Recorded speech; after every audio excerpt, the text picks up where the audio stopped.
Memory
अहो वर्षभरात आपल्यालाच आपल्यातले गुण दिसून येतील.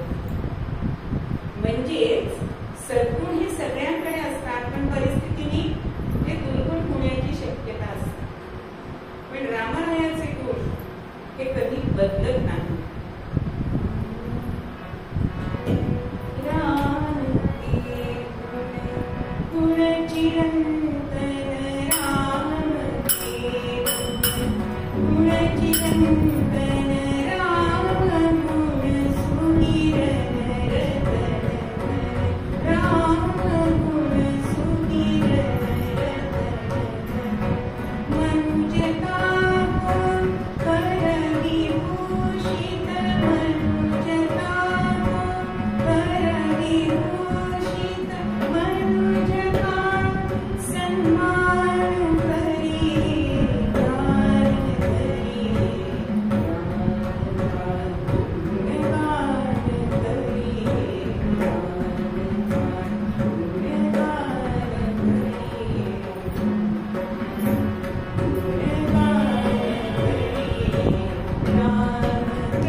थोडक्यात सांगायचं असं बरेच ठिकाणी पाट्या दिलेल्या असतात की आपलं म्हणणं थोडक्यात मांडावं. लोकांना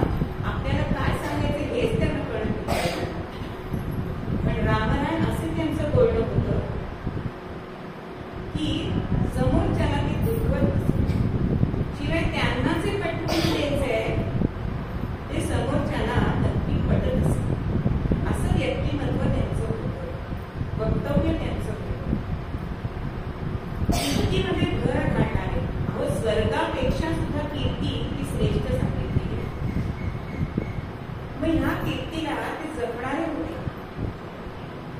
किती कीर्ती महत्वाची असते.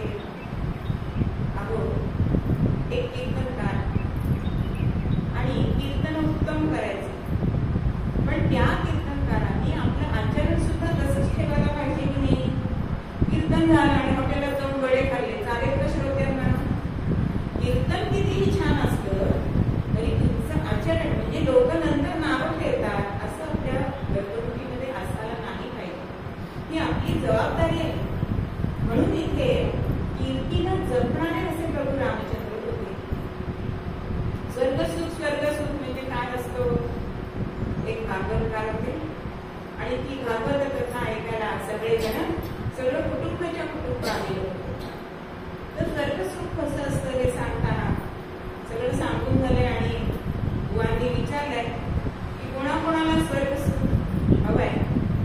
त्या कुटुंबातल्या सासूबाईंनी हात वर केलाय, सासऱ्यांनी हात वर केलाय, दिरांनी केलाय, हिच्या नवऱ्याने केलाय, सगळ्यांनी केला. आपण त्या घरच्या सुनेनी काही केला नव्हतं.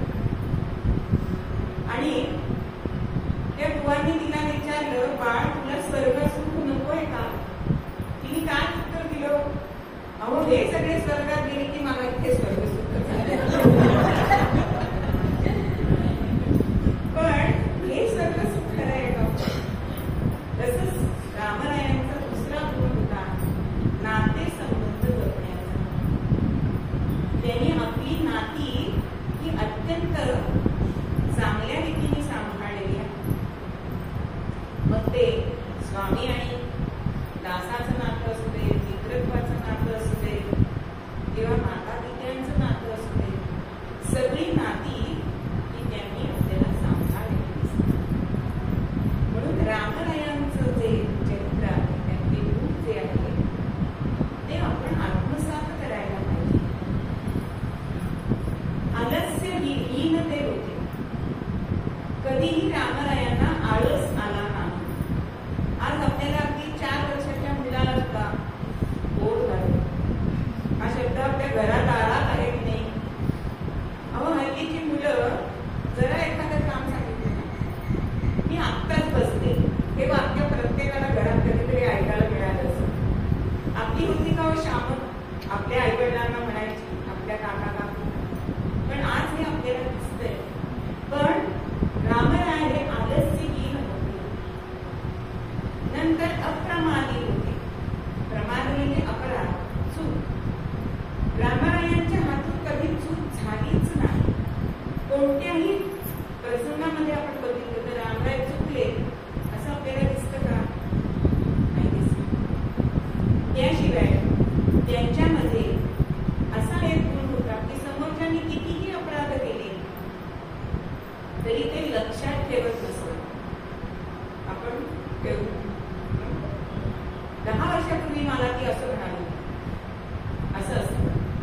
पण रामराय समोरच्याचे अपराध लक्षात ठेवत असत. इथे त्यांचं विस्मरण आहे, पण त्यांची स्मरणशक्ती इतकी आहे की जेव्हा मला पूर्वी कधी कोणी उपकार केले असतील ते रामराय कधी विसरलेले नाही. असे असंख्य गुण, अत्यंत पराक्रमी. अहो क्षमाशील कसे होते, धरतीसारखे क्षमाशील होते. पराक्रमी कसे होते, तर इंद्रासारखे पराक्रमी. बुद्धिमान कसे होते, तर बृहस्पतीसारखे बुद्धिमान. असे अनेक गुण या रामरायांच्या चरित्रामध्ये आपल्याला दिसतात.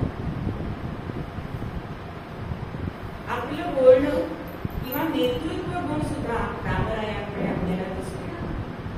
नेतृत्व कसं असावं हे रामरायांच्या चरित्रातून शिकावं. म्हणजेच नेत्याकडे सगळ्यांना सामावून घ्यायचा हा गुण असायला पाहिजे. आजचे आपण कार्यकर्ते बघतो, पूर्वीचे कार्यकर्ते खरंच कार्य करत होते, पण आजचे कार्यकर्ते काय करतात, कार्य करते असं सांगतात ना दुसऱ्याला. पण रामराय असे आपल्या संघटनेतला एक एक मनुष्य किंवा वानर असू दे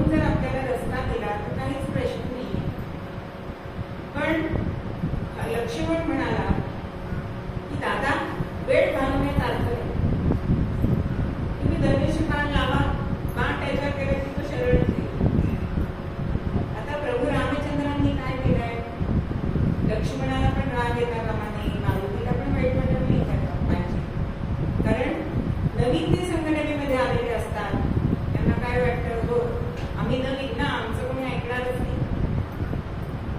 आणि जुन्या कार्यकर्त्यांना काय वाटतं, इतके वर्ष आम्ही कार्य केलं तरी आम्हाला काही किंमत नाही. पण रामरायांनी दोघांनाही समजून घेतलं. लक्ष्मणाला ते सांगताय की मारुती म्हणतोय की मला बरोबर वाटतंय, एकाच हानी कशाला, 3 दिवस बघू आपण त्याची वाट बघू, तो शरण आला तर रस्ता दिला तर, नाहीतर तू सांगितलेला उपाय मी करणारच आहे. म्हणजे दोघांनाही आनंदी ठेवणं हे नेतृत्वाचं गम्य आहे, गमक आहे. आणि ते रामरायांना छान जमलेलं आहे.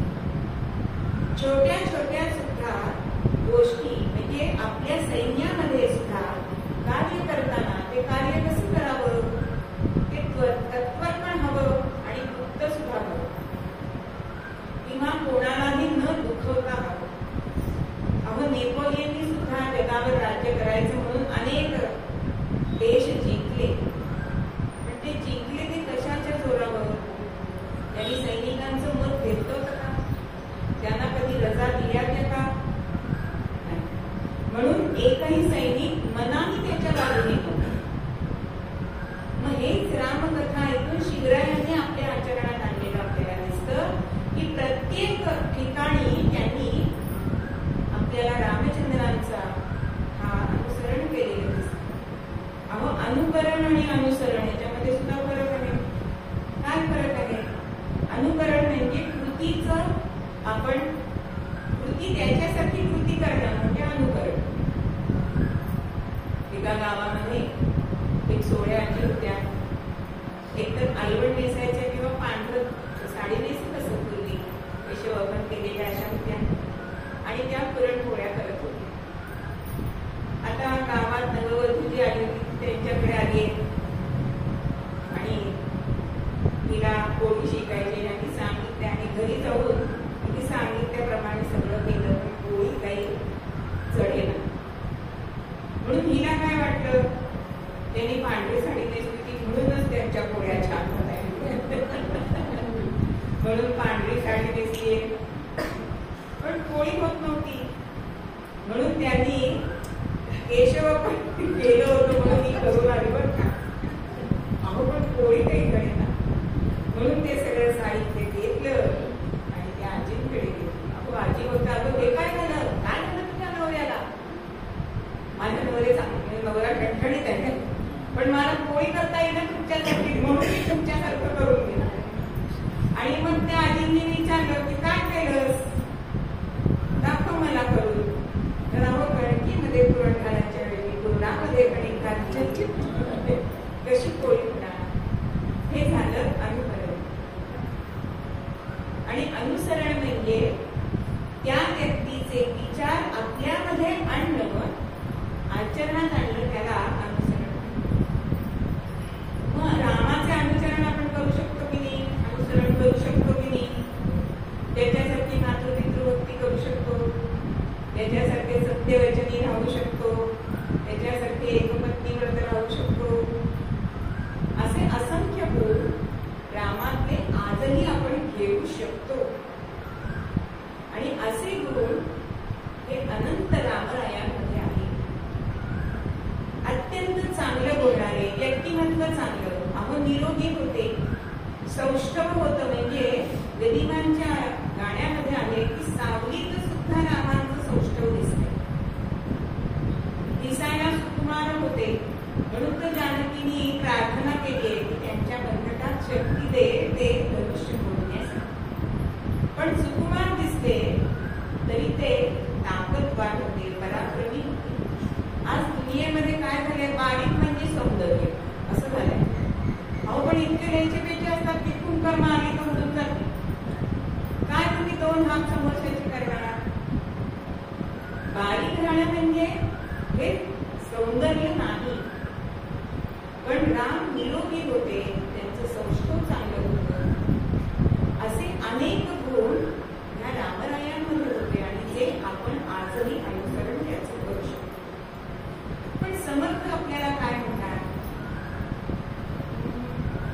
रूपलावण्य अभ्यासिता नाही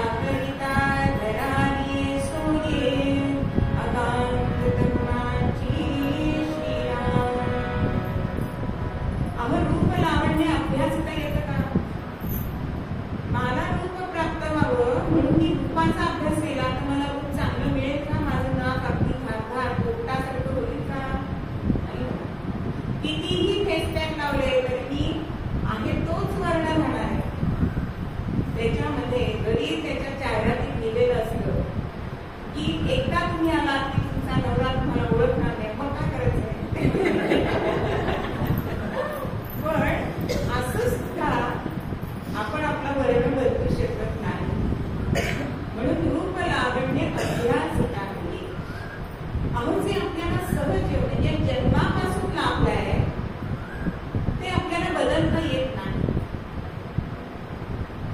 पण आपण त्याच्यामध्ये म्हणजे हे सहज गुण झाले. समज इथे सहज गुण आणि आगंतुक गुण असे दोन गुण इथे सांगतात. मग आगंतुक गुण म्हणजे काय? तर जे आपण अभ्यासून आपण करू शकतो.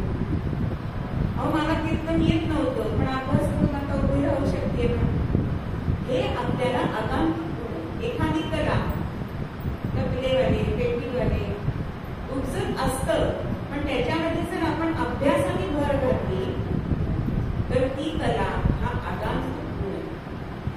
तसे आपण आगंतुक गुण आपल्यामध्ये रुजवू शकतो, ते आपल्यामध्ये घेऊ शकतो.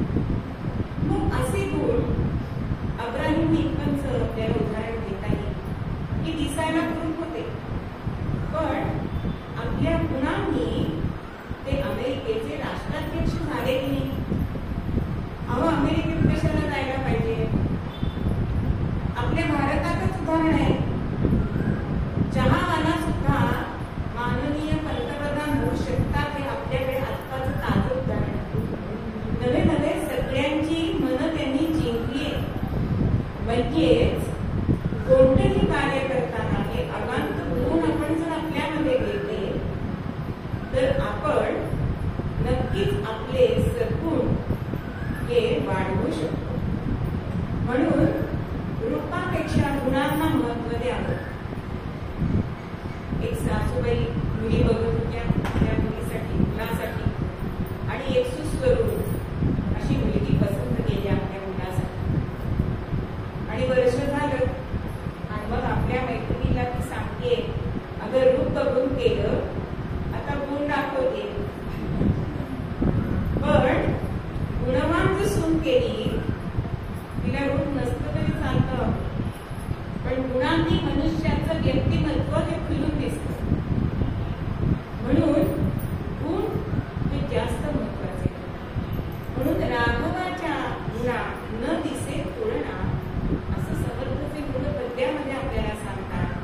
असे अनेक गुण रामचंद्रांच्या अंगामध्ये होते आणि ज्यांनी मानवतेला उच्च स्थान देऊन गेलेले आहे. गुण पद्यामध्ये समर्थ रामदास सांगतात,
Yes, I did.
आम्हा सर्वांचं कुशल भाग्यांना सांगा. माझी माता पुत्रविरहिणी झाली. ती शोकामध्ये असेल. तिची समजूत काढा. तिला सांगा भरतच आता तुझा पुत्र आहे. पती सेवा हा तिचा धर्म आहे. वडील प्रमाणे वडील असल्यामुळे वडीलपणाने तू कैकेयी मातेला माफ कर, क्षमा कर असे निरोप सुमंतांबरोबर पाठवले. सुमंत जड अंतःकरणाने अयोध्येत झाले. दशरथ राजे ही वाट पाहत होते. मनामध्ये सर्वत्र अंधार होता. मन म्हणत होतं, आज त्यांना आठवण येत होती श्रावणाच्या माता पित्यांनी दिलेल्या शापाची. तो कथाभाग रामजन्मात येणार आहे म्हणून सविस्तर सांगत नाही. पण माझ्यामुळेच मी रामाला आज नवरास आणलाय. इतका नसतो माझं असं मन सांगतंय. सुमंतांनी दशरथ राजांना कुशल सांगितलंय. पण एक मन वाट बघत होतं की सुमंत तरी हा तिघांना परत म्हणते. वेळी आशा असते माणसाला. पण राम आपल्या कर्तव्यात कधीही चुकले नाही. आणि राम आले नाही हे ऐकून दशरथांनी राम म्हणून राम म्हटलं. प्राणत्याग केलाय. आणि ही वार्ता वशिष्ठ मुनींना कळली. वशिष्ठ मुनींनी राण्यांचं सांत्वन केलं आणि वार्ता कोणालाही कळता कामा नाही अशी आज्ञा दिली. जे राज्य राजाविहीन असतं ते शत्रू कधीही हल्ला करू शकतो. म्हणून त्यांना पुरोहित म्हटलंय ते तेवढ्यासाठी. आणि दशरथ राजांचं जे कलेवर होतं ते कलेवर आज आपल्याकडे आता ते कोल्ड रूम असते. त्यावेळी काय होतं तर मोठी अशी टाकली पेटी केली. त्याच्यामध्ये तेल घातले आणि त्या तेलामध्ये त्या पेटीला डोन असं म्हटलं जातं. त्या पेटीमध्ये तेल घालून दशरथांचे जे शव होतं ते त्याच्यामध्ये ठेवलंय. कारण भरत शत्रुघ्नांना ताबडतोब घेऊन यायला रथ पाठवलं. तातडीने निघायचंय असं म्हटल्यानंतर शंकेची पाल चुकचुकली भरताच्या मनात. सगळं कुशल आहे ना अयोध्येला असं मध्ये मध्ये सारथ्याला विचारतो. हा हो हो म्हणतोय. आणि रथाने अयोध्येमध्ये प्रवेश केलाय. अहो एखादी गतधवा स्त्री कशी असते ना तशी अयोध्या नगरी दास केली पाणी वाटत होती. कुठे हे उत्साह नाही असं त्याने बघितलंय. अपशकुन वाटतंय. का मला अशी माझी अयोध्या कमी झाली. आणि होता होता रथ हा राजवाड्याशी लागला. पहिला गेलाय तो आईकडे गेलाय. भरत आलाय म्हटल्यानंतर उत्साहाने कैकेयी औक्षणासाठी ताट घेऊन गेले. पण पांढरं कपाळ घेऊन आई आले आणि मन चरकले. अगं आई हे काय झालं. तेव्हा ती आनंदाने सांगते की तुला राज्यावर बसायचंय आणि रामाला ती वनवासाला पाठवली. भरत हा विवेकी होता. त्याच्या मनामध्ये पहिलं आलंय की माझा राम चुकणार नाही. म्हणून तो आईला विचारतोय की रामाने कधी परस्त्रीकडे बघितलं का. म्हणून त्याला अशी शिक्षा दिली का. नुसता तो आईवर रागवलेला नाही. आणि जेव्हा त्याला कळलं की हे दोन वर मागून आपल्याच आईने हे केलंय तेव्हा तो म्हणतोय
याच्यामुळेच तू सुटलीस, नाही तर आज काही तुझी खैर नव्हती. इकडे वशिष्ठ आले आणि दशरथांचं पुढचं अर्ध देवी करायला त्यांना सांगितलं आज्ञा दिली. भरताने ते सगळं केलंय आणि भरताला सांगितलंय की आता राज्याभिषेक तुझा करायला हवा. राजाहीनही अयोध्यापुरी आहे हे बरोबर नाही, पण भरत म्हणतोय मी राजा होणार नाही, मी रामाला परत बोलवण्यासाठी जाणार. आणि असं कळलं मात्र आणि भरताबरोबर सगळे अयोध्यावासी, ह्या तीनही माता, जनकाची पत्नी सुनैना, सगळे ऋषी मंडळ म्हणजे 8 ऋषी त्यांचे होते. त्यात जाबाली होते, मार्कंडेय होते, वशिष्ठ होते, असे सगळे ऋषीगण हे सगळे जण रामाला घेण्यासाठी निघाले. शृंगवेरपुराला आले. तिथे गुहकाकडनं कळलंय की भरद्वाज मुनींच्या आश्रमात राम गेले. भरद्वाज मुनींच्या आश्रमामध्ये भरत आले आणि त्यांना कळलंय चित्रकूटावरती राम गेले. आणि इकडे काय झालंय की भारद्वाज मुनींनी सांगितल्याप्रमाणे राम चित्रकूटावरती आले आणि रामांनी तिथे योग्य असा परिसर बघितलाय आणि लक्ष्मणाला ते सांगताय, या इथे लक्ष्मणा बांधली, या इथे लक्ष्मणा बांधली, या मंदाकिनीच्या कटकी कटी, या इथे लक्ष्मणा बांधली, या इथे लक्ष्मणा बांधली. अरे हे चित्रकूट आहे, हे तपोवन आहे. इथे अनेक तापसी साधक राहतात. म्हणून ते जानकीला सुद्धा सांगताय की जरा निरखून घे आजूबाजूची शोभा, की जी आपल्या नेत्रांना आल्हाददायक आहे. आणि अशा ठिकाणी हे लक्ष्मणा कुटी बांध. आता ह्या प्रसंगात आपल्याला काय दिसतं की राजपुत्रांना सुद्धा हे काम येत होतं. म्हणजे सगळ्या प्रकारचं शिक्षण, ब्राह्मण असो, क्षत्रिय असो, वैश्य असो, त्यांना दिलं जात असं. आज आपल्याला दिसतं इंजिनियर होतात, पण अभ्यासी पुस्तकातले किडे, काम करायला सांगितलं कुठे येतंय. पण ज्या वेळेला वनवासामध्ये निघाले होते त्यावेळेला त्यांच्याबरोबर 2 कुऱ्हाडी, नंतर 1 घागर, 1 घमेलं आणि 1 मोठा पेटारा असं देण्यात आलेलं होतं. आणि त्याच्या साह्याने अनेक असे शाखा पल्लव ह्या लक्ष्मणाने जमा केले आणि तिथे ही पर्णकुटी बांधली. पर्णकुटीत लगेच राम राहायला गेले नाहीये, वास्तुपूजन केलंय. क्षत्रिय असल्यामुळे एक कृष्णवर्ण असा हरिण सावयव त्याची आहुती यज्ञामध्ये दिली आणि समंत्रक ही वास्तुशांत स्वतः केली. म्हणजे पौरोहित्य सुद्धा त्यांना शिकवलं होतं हे आपल्याला दिसतं. म्हणून आपली शिक्षण पद्धती किती श्रेष्ठ आहे हे आपण बघायचं. आणि तीच श्रेष्ठ ती आपल्याकडे आल्याशिवाय आपली उन्नती होणार नाही. श्रमप्रतिष्ठा आहे आपल्या शिक्षण संस्कृतीमध्ये. आणि वास्तुशांत करून श्रीराम त्या पर्णकुटीमध्ये राहायला गेले. दररोज मंदाकिनीचं दर्शन घ्यावं. लक्ष्मण फळं फुलं तोडून आणतोय, त्याचे गुच्छ करून सीतामाईंना देतोय. आणि दिवस चालले. एक दिवस सगळं आवरून श्रीराम असे सकाळच्या उन्हामध्ये लक्ष्मण आणि जानकी समवेत गप्पा मारत असताना किंवा चर्चा करत असताना अचानक लक्ष्मणाला धुळीचे लोट दिसतात. आणि म्हणून हा उंच अशा झाडावर चढून बघतो तर अनेक लोक, जे लांबनं असं वाटतं सैन्य आलंय, परत रथावरती पताका दिसते ती रघुकुलाची दिसते. तातडीने खाली आलाय, धनुष्य बाण घेतलाय. राम म्हणतात कुठे चाललास? बघा मी म्हटलं तर तुम्हाला, नुसतं तुम्हाला मनात वाटून थांबणार नाही, तुम्हाला मारण्यासाठी वर घेतो. पण रामाला भरत कसा आहे जाणून होते राम. म्हणजेच समोरच्या व्यक्तीला ओळखण्याची क्षमता रामांकडे होती. ते म्हणतात भरत असं करणार नाही. आणि इतक्यामध्ये हे सगळे जण तिथे येऊन पोहोचले. आणि भरताची अवस्था कशी झाली? धेनू वत्सा लागी जैसी धावे तसाची वत्स धावे. श्रीराम चरण पद कमली, श्रीराम चरण कमली, भरत डुंग जे पावे. अहो जसं धेनू आणि वासू, काय वासूचं त्यांचा विरह झाला असेल, ते काटाकूट झाली असेल, ते जसे एकमेकांकडे येतात तसे मी रामाचे चरण कमल कधी बघेन, म्हणजे कमळाकडे तसा भूत जातो तसा भरत रामांच्याकडे आलाय आणि चरणांना घट्ट मिठी घालतो. सीतामाईंना बहिणीला नमस्कार केला. रामांनी त्याला कर्णकुटीमध्ये दिलंय, नातांचं कुशल विचारलं. तेव्हा झालेली सगळी हकीकत भरताने सांगितली. अत्यंत दुःख झालंय. आणि कळता क्षणी रामांनी पिंडदान तिथे केलंय. त्याला गेले, झालं त्याला बरेच दिवस. असं नाही, म्हणजे पितृधर्म जो पुत्रधर्म जो आहे तो रामांनी इथे आपल्याला पाळलेला दिसतो. आणि मग भरत त्यांना सांगतोय की आपण आता अयोध्येला परत चला. राम म्हणतात नाही, तू पण पितृआज्ञा पाळ, मी पण पितृआज्ञा पाळ. पण याही प्रसंगामध्ये जाबाली पूजेत आला आणि ते रामांना म्हणतात की आता दशरथ राजा तर निवर्तले आहेत, तर आता तू भरत म्हणतोय तू आता राज्य स्वीकार कर. ते म्हणतात नाही. अहो मग त्यांच्या शब्दाला काय अर्थ राहिला? तेव्हा ते सांगतायत, कारण कैकेयीने सुद्धा सांगितलंय की रामा तू परत चल. तर आता शरीरातला कधी निघून गेला होता, पण रामाने सांगितले नाही. जी आज्ञा आहे ती आज्ञा. भरताला वाईट वाटलं, काय करावं?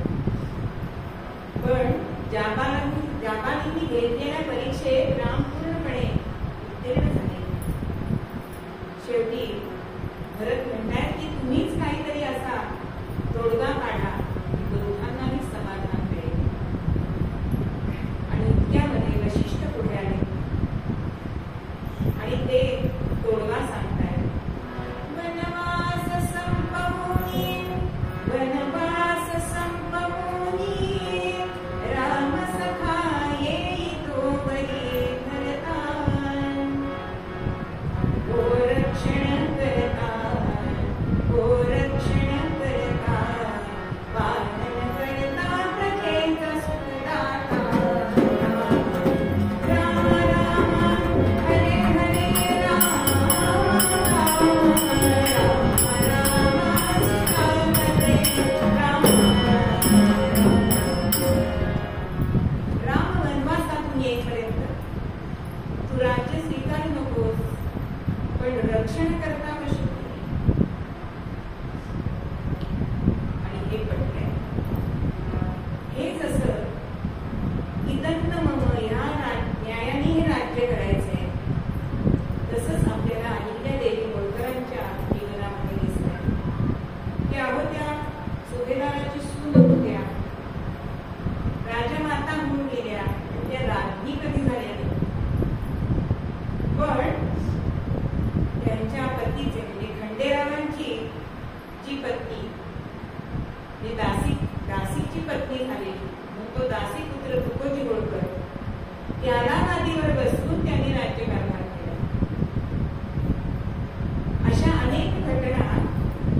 आणि जो रामरायामध्ये गुण दिसतो तो आपल्याला अहिल्याबाईंमध्ये सुद्धा दिसतो. इदंतमम, मी एक विश्वस्त आहे या नात्याने त्यांनी राज्यकारभार केला आणि थोडी वर्ष नाही 40 वर्ष केले. भरताने 14 वर्षच केलंय. पण आपण त्या व्यक्तीच्या जवळ गेल्याशिवाय, त्याच्या त्या इतिहासाचं वाचन केल्याशिवाय आपल्याला समजत नाही. आणि असं वशिष्ठांनी सांगितल्याप्रमाणे त्या दोघांनाही हा तोडगा पडलाय. पण भावुक नजरेने भरत रामरायांकडे बघतोय आणि म्हणतोय, तात गेले माय गेली, तात गेले माय गेली, भरता कोरकार मागणे एक रामा, आपल्या पादुका मागणे एक रामा, आपल्या पादुका. माझं एवढंच म्हणणं आहे की आपल्या पादुका मला आपण द्यावं. रामांनी त्या पादुका भरताला दिली आणि भरताने काय केलं? नेत्राश्रुती घाणल्या पादुका.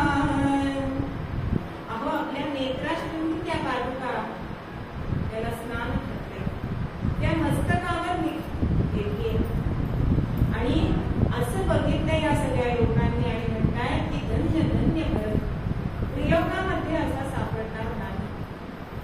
का असं म्हणताय? अहो, चंपू रामायणामध्ये असं चंपू करते म्हणताय की रामापेक्षा सुद्धा भरत कधी कधी श्रेष्ठ वाटतं. रामाने आज्ञेने वनवास स्वीकारलाय, राज्य त्याग केलाय.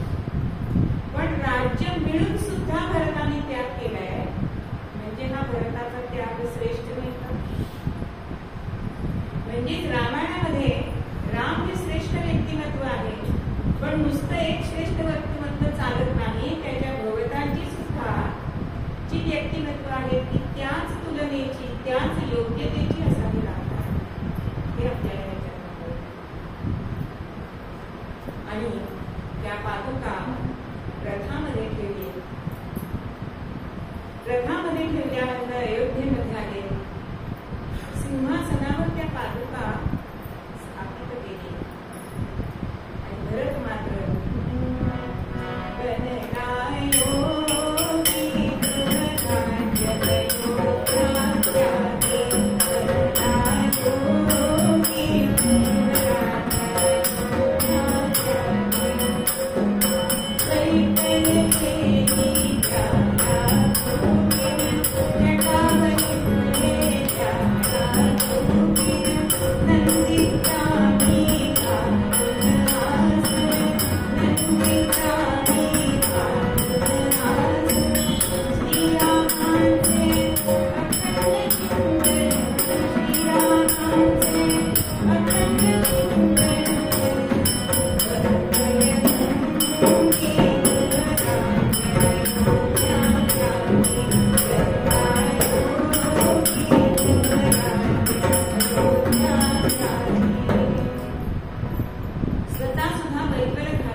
भरताने सुद्धा नवविध भक्ती केलेल्या आपल्याला दिसतात. प्रत्येक रोमारोमामध्ये त्याच्या राम होते असा हा भरत. म्हणजे चंपू रामायणकार असं म्हणतात की प्रभू रामचंद्र भूमीवरती कर्णशय्या घालत होते आणि त्यावर निद्रा घेत होते. मग भरताने काय करावं की रामांपेक्षा आपला दर्जा खालचा आहे म्हणून त्या आपल्या कुटीमध्ये एक खड्डा खणला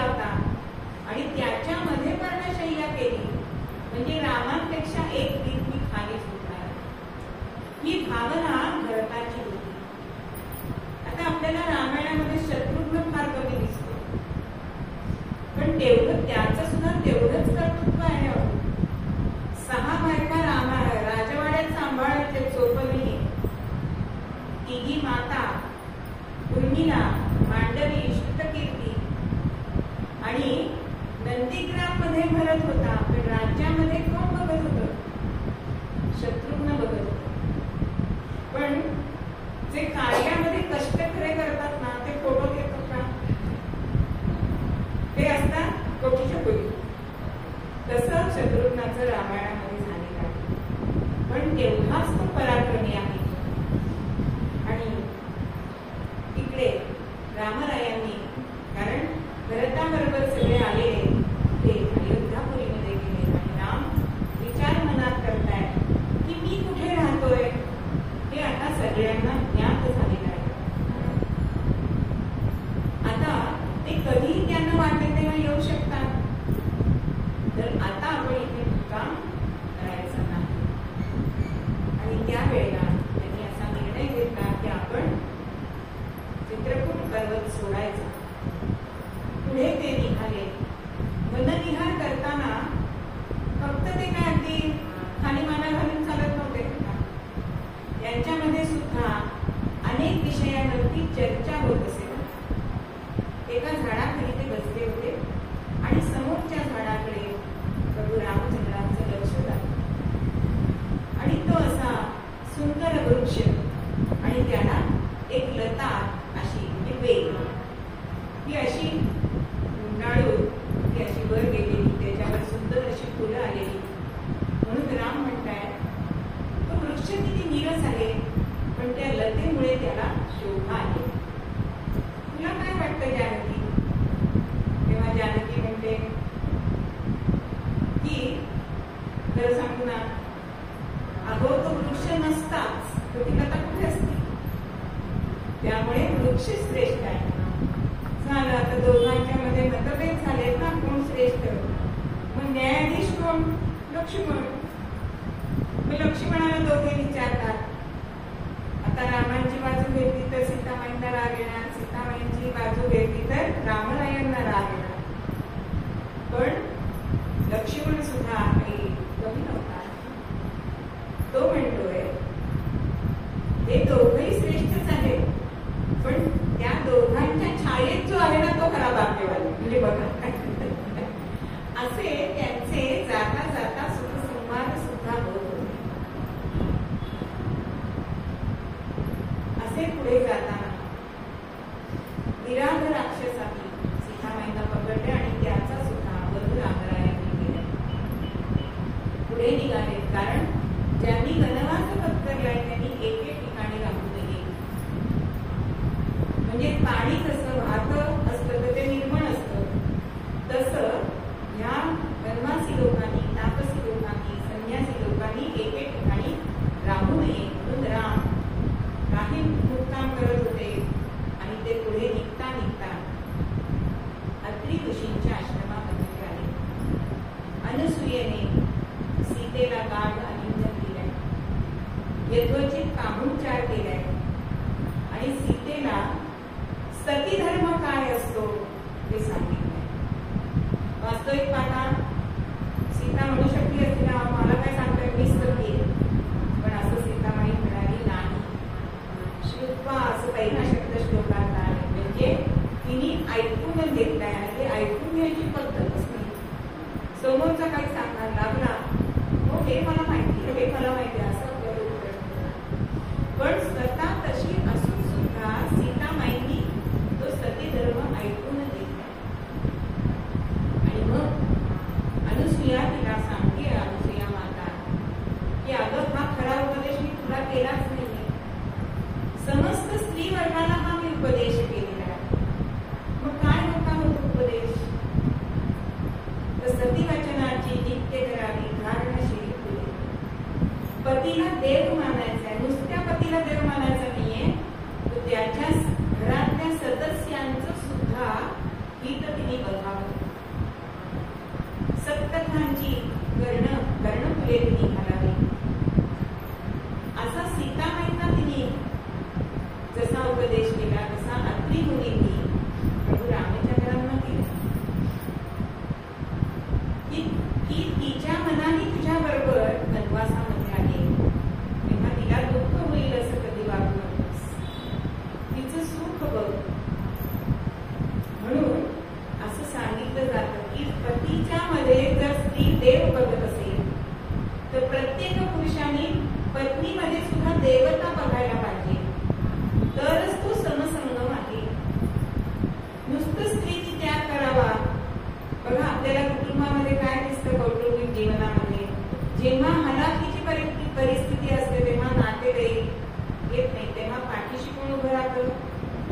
ती उभी राहते. पण जेव्हा चांगले दिवस येतात तेव्हा मात्र पतीला आपले सगळे सोयरे जवळचे वाटतात. तेव्हा पत्नीने केलेला त्याग कधीही विसरू नये. हा उपदेश रामांना अग्नी ऋषींनी केलाय, पण तो समस्त पुरुष वर्गासाठी केला. आणि सीतेवरती ती इतकी प्रसन्न झाली की ती म्हणते तुला हवं ते माग. तेव्हा ती म्हणते मी मागू शकत नाही, कारण मी क्षत्रिय कन्या आहे, क्षत्रिय पत्नी आहे आणि क्षत्रियाचा हात नेहमी देण्यासाठी वर असावा, घेण्यासाठी खाली नसावा. म्हणजे वनवास घेणं आणि तो पाळणं हे तितकंच महत्वाचं. एखाद्याने आपल्याला सांगितलं चल तुला दुकानात नेते साडी घेऊन देते, आपण म्हणू का चला घेते ते घेऊया. पण सीतामाईनी काही मागितलं नाही आणि ह्याच्यावरती सुद्धा अनुसूया माता प्रसन्न झाली आणि स्वतः विणलेलं वस्त्र, म्हणजे त्यावेळी स्त्रिया ऋषीपत्नी ह्या विणकाम वस्त्र विणत होत्या. इतकी आपण प्रगत होतो हे का सांगायचं? आपण आपले धर्मग्रंथ वाचत नाही. स्वतः केलेली अक्षयवटी अंगवटी दिली, म्हणजे आम्हीचं फेसपॅक म्हणलं तर हरकत नाही. नंतर एक न सुटणाऱ्या फुलांची माला असं तिने सीतामाईला भेट म्हणून दिल्या. आणि राम आणि सीता लक्ष्मण हे निघाले. पुढे सुतीक्ष्णांच्या आश्रमामध्ये ते आले. सुतीक्ष्णांनी त्यांना पुढचा मार्ग सांगितला. म्हणजे या रामायणातले ऋषी हे फक्त तपश्चर्या ध्यानधारणा करणारे नव्हते, अहो ते शास्त्रज्ञ होते. म्हणून त्यांनी ही योजना केलेली होती असं वाल्मिकी रामायणामध्ये लिहिलेलं आहे. आणि ह्या योजनेमध्ये कैकेयी माता सुद्धा होती. म्हणजे स्वतःचा स्वार्थ न बघता राष्ट्रासाठी आपल्याला काही करता येत असेल तर आपल्याला आमच्या मागं तरी चालेल, ते राष्ट्रासाठी आपण ते कर्म करायला पाहिजे. हे कैकेयीच्या आपल्याला व्यक्तिमत्वात दिसतं. त्याची कथा अशी आहे की कैकेयी जेव्हा लहान होती त्यावेळेला त्यांच्याकडे दुर्वास मुनी हे राहायला आलेले होते आणि त्यांची सेवा करण्याचं काम या कैकेयीकडे होतं. अत्यंत मनोभावे सेवा केली. 7-8 वर्षाची कैकेयी. पण एक दिवस बाल सुयोग भावना जागृत झाली आणि समयी तिजलेली होती. तिची काजळी हाताला धरली आहे आणि दुर्वासांच्या ते ध्यानस्थ बसले त्यांच्या चेहऱ्याला लावली. आणि ज्या वेळेला ते दुर्वासांना कळलं तेव्हा त्यांनी शापवाणी दिली आहे की तुझं तोंड सुद्धा असंच काळं होईल. आज सुद्धा कोणीही आपल्या मुलीचं नाव कैकेयी ठेवतं का?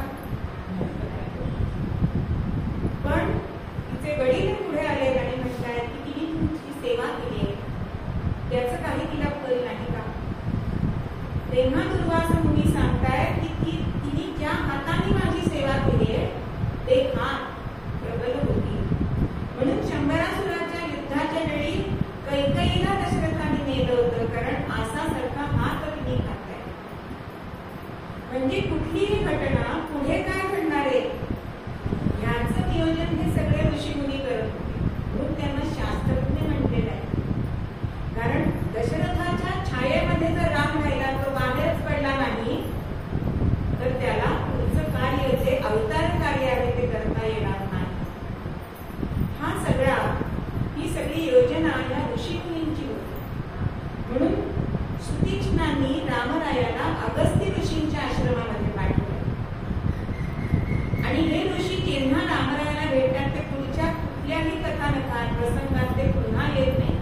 म्हणजे आपलं कार्य झालं की पुढच्याच्या मध्ये धुडकूड करायची नाही हे पण आपण लक्षात ठेवलं पाहिजे. आज आपण सुनांना काम सांगतो आणि ती करते की नाही, बघायला जातो की नाही, विश्वास नाही. पण ह्या ऋषीमुनींच्या बाबतीतलं आपल्याला हे घेण्यासारखं आहे की पुढच्या कुठल्याही प्रसंगात कुठलेही मुनी पुन्हा येत नाही. अगस्त्य मुनींच्या आश्रमामध्ये रामराय आले आणि त्यांच्या आश्रमामध्ये मोठा शस्त्रांचा साठा होता. आज थोडंसं वाढणार आहे, जाणार आहे. आणि इथे शस्त्रांचा साठा होता तो सगळा रामरायांना दिलाय आणि एक बाण जो अभिमंत्रित केलेला होता तो रावण वधासाठी आहे हे त्यांनी बाण देताना सुपूर्त करताना सांगितले. तिथून पुढे रामराय आले आणि पंचवटीमध्ये तिथे आलेले आहेत. 5 गट होते, गडाची झाडं होती म्हणून त्याला पंचवटी असं म्हटलं जातं. पण येता येता नागपूर लागल्या घाटामध्ये आणि रामराय थोडेसे तिथे विसाव्यासाठी टेकले म्हणून रामटेक तिथे आहे बघा. आणि पंचवटीमध्ये राम आले, तिथे पर्णकुटी बांधली कारण अत्यंत मनोहर असं निसर्ग तिथे होतं. ती चक्रवाक पक्षी होते, सारस पक्षी होते, कोकिळांचं पूजन तिथे ऐकू येत होतं, गोदावरीचं दररोज दर्शन होत होतं. अशा या रम्य ठिकाणी प्रभू रामचंद्र तिथे आले. आणि एक दिवस सकाळच्या वेळी धनुष्या बाणाला हार करताना लक्ष्मण एका बाजूला बसलेला आहे. सीतामाई आणि रामचंद्र एका ठिकाणी बसले वार्तालाप करत आहेत. आणि इतक्यामध्ये आली रावण भगिनी, आली रावण भगिनी, राम रूपाला बहुत ती फुलली. अहो त्या आश्रमामध्ये रावण भगिनी म्हणजे शूर्पणखा अत्यंत सुंदर अशा स्त्रीचं रूप घेऊन आली. आणि ती रामाला विचारते कोण तू कोकिल राजकुमार. अहो रामरायांचं सौंदर्यच असं होतं की कोणालाही भूल पडेल. रामराया सगळं सांगतायत कारण सत्यवचनी होते, काही लपवाछपवीची गोष्टच नव्हती. मी दाशरथी पुत्र राम माझ्या भार्येसह जानकीसह आणि माझा भ्राता लक्ष्मण त्यांच्या आज्ञेवरून आम्ही वनवासासाठी 14 वर्ष निघालेलो आहोत आणि इथे आम्ही वास्तव्य करतो. पण तू कोण, कुठली? असं म्हटल्यानंतर ती सांगते की मी रावणाची भगिनी शूर्पणखा. मी तिन्ही लोकात संचार करू शकते. मी अत्यंत शक्तिमान अशी आहे, वेगवेगळी रूपं घेऊ शकते. ही का तुझी पत्नी शोभेची भावली? त्याच्यापेक्षा मीच तुला अनुरूप आहे म्हणून तू माझ्याशी विवाह करावा अशी माझी इच्छा आहे. तेव्हा राम नम्रपणे सांगताय, कारण नम्रता हा गुण सुद्धा त्यांच्याकडे होता. आपण भार्गवरावांच्या वेळी आपण बघितलं. ते सांगतात की बाई ग, माझा विवाह झालाय आणि मी एक पत्नी व्रत आचरलेला आहे, त्यामुळे मी काही तिच्याशी विवाह करू शकत नाही. पण तो इथे दिसतोय ना माझा भ्राता, तो आता एकटाच आहे. म्हणजे खरं पण बोललं नाही, खोटं पण बोलले नाही तर का, कारण उर्मिला नव्हती बरोबर. त्याच्याकडे जा आणि त्याला विचार. म्हणून ही त्याच्याकडे गेली. पण रामरायांची खोच लक्ष्मणाने ओळखली. हिला कशासाठी पाठवली?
प्रतिज्ञा सीतामांनी ऐकली आहे आणि सीतामाई म्हणतायत की ही कसली तुमची प्रतिज्ञा? आपण आता तापस देशामध्ये आहोत, आपण तापसी आहार करत आहोत आणि तुमच्या वाणीमध्ये शास्त्र धर्माची ही वाणी कशी शोभत नाही. बरं, तुम्ही एकीकडे म्हणता की जे आपल्याला त्रास देतील त्यांनाच आपण शासन करावं, पण ह्या ऋषींच्या माध्यमातून रामरायांना असं कळलेलं होतं की दंडकारण्य हा जो भाग आहे तो अयोध्येच्या आधिपत्याखालीच होता आणि त्या तेथील सगळ्यांचं प्रजाजनांचं संरक्षण करणं हा क्षात्रधर्म आहे. म्हणून ते जानकीला सुचवत आहे की अगं, एखादी गोष्ट फक्त वर्तमान काळातली बघायची नसते, तर त्याचा भूतकाळ सुद्धा बघायचा असतो आणि भविष्यकाळ काय असणार आहे हे सुद्धा बघायचं असतं. म्हणजेच राजांनी हे नुसतं प्रजानुरंजन करायचं नसतं, तर त्यांचं संरक्षण सुद्धा करायचं असतं. असे अनेक गुण रामरायांच्या मध्ये आपल्याला दिसतात. आणि लक्ष्मणांनी या शूर्पणखेला विद्रूप केले आणि त्याच पावली तिथे राहणारे तिचे भरतभूषण नावाचे 2 भाऊ असतात त्यांच्याकडे जाते. कारण या दंडकारण्यामध्ये रावणानेच ते ठेवलेले होते आणि तिला असं विद्रूप झालेलं बघितलंय आणि ते निघाले. भरतभूषण ही आले, भरतभूषण ही आले, मेले लढुनी रामराया संगे, गेले सहस्र चतुर्दश, गेले सहस्र चतुर्दश, यम सदनी पृथ्वीचा भार गंगे. राम राम हरे हरे राम, राम राम राम सीतापते राम. भरतभूषण यांच्याकडे 14,000 सैन्य होतं राक्षसांचं. पण हे 14,000 राक्षस रामरायापुढे निष्प्रभ ठरले. एका प्रहरामध्ये यांचा धुवा उडवल्या नवे नवे त्यांना यमसदनाला धाडले. आणि हे युद्ध करताना रामरायांना अनेक ठिकाणी जखमा झाली. म्हणजे सीतामाईंनी पराक्रमी आहे हे ऐकलं होतं, पण पाहिलं आजवर नाही. म्हणजे खरं हिरोचं काम कसं असतं आपण सिनेमात बघतो, पण प्रभूंचा पराक्रम सीतामाईंनी प्रत्यक्ष याची देही याची डोळा बघितला. आणि अत्यंत पराक्रमी जे आपले पती आहेत त्यांचा अभिमान तिला मनामध्ये वाटलाय. आणि धनुष्यबाण आल्यानंतर धनुष्यबाण हे त्यांच्या हातातून तिने घेतले आणि गाढ आलिंगन दिले. प्रेम कसं असतं? अगं, प्रभूंचा श्रमपरिहार झालाय, कारण सीतामाईंनी त्यांना गाढ आलिंगन दिले. आज आपण बघतो तिसरा हिरो की धार्मिक, तिसरा हिरो की, पण हे आपल्याला रामायणात असं जास्त वेळा दिसत नाही. प्रेम तेव्हाच व्यक्त करावं ते जेव्हा आवश्यक आहे. आपल्या आई वडिलांच्या काळामध्ये नवरा बायको फिरायला जायचे. कशी होती हो परिस्थिती? पुढच्या विधीच्या खांबाशी पती असायचा आणि मागच्या विधीच्या खांबाशी पत्नी असायची, पण दोघे जण बरोबर जायचं असं म्हणत असत. प्रेम हे अत्यंत पवित्र अशी भावना आहे. भरत भेटीमध्ये सुद्धा आपल्याला असं बघता येईल की आपल्याला बरोबर दिसायला काय दिसतंय? राम जिंकले. रामांनी आपलं म्हणणं, कारण रामांचं बोलणं कसं होतं की ते समोरच्याला पटावं. पण खरं कोण जिंकलंय? भरत जिंकलाय. व प्रेमामध्ये जो हरतो ना तो जिंकलेला असतो. म्हणून असे अनेक गुण आपल्याला प्रभू रामचंद्रांच्या जीवनामध्ये त्यांच्या अंगामध्ये हे गुण आहेत आणि ते गुण मानवतेला उच्च स्थानी नेऊन ठेवतात. म्हणून मूळ पद्यामध्ये आपल्याला समर्थ हेच सांगतात की राघवाच्या गुणात न दिसे तुलना.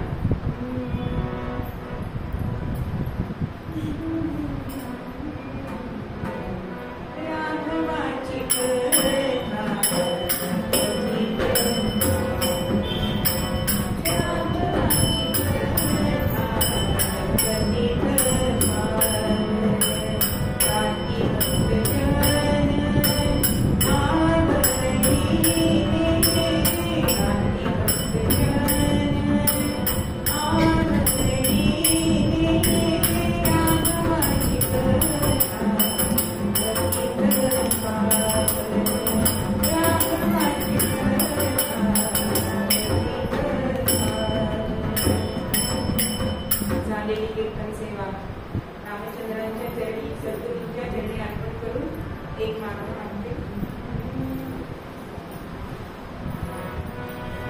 एक नागणी